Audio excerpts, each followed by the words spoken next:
With it being July, here is a recap of my reading in June. So let's get going. The first thing I finished was The Time Machine by H.G. Wells, of course, classic science fiction about this time traveler that jumps way far in the future and sees humanity as how it's evolved. I just love the social commentary in this. I would give it 4 stars. I definitely want to read more H.G. Wells. I've read The War of the Worlds.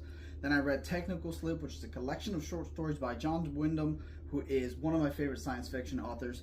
There's a lot of horror stories in here, and there's a novella at the end of it. It's like more crime. I'd give it 3.5 stars. Certainly some stories were better than others.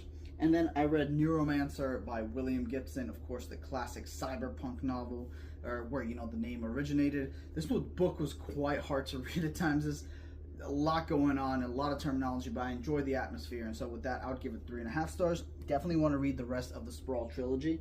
Then I read Meditations, or rather reread Meditations by Marcus Aurelius. This is a philosophy book, of course. Marcus Aurelius was a Roman emperor who was a Stoic. I don't rate philosophy, but I really enjoy this. Some great wisdom in here. And then I reread Beowulf. I read this in high school, and I just super enjoyed this. It was such an amazing story. 5 stars, easily, no doubt. If you've never read this, or you did in high school and didn't care for it, try it again. And then I read one more H.P. Lovecraft story, and that's Facts Around Arthur Jerwin and his family. And I'd give it 3.5 stars. It was pretty interesting. Definitely looking forward to seeing what the rest of the month carries for me.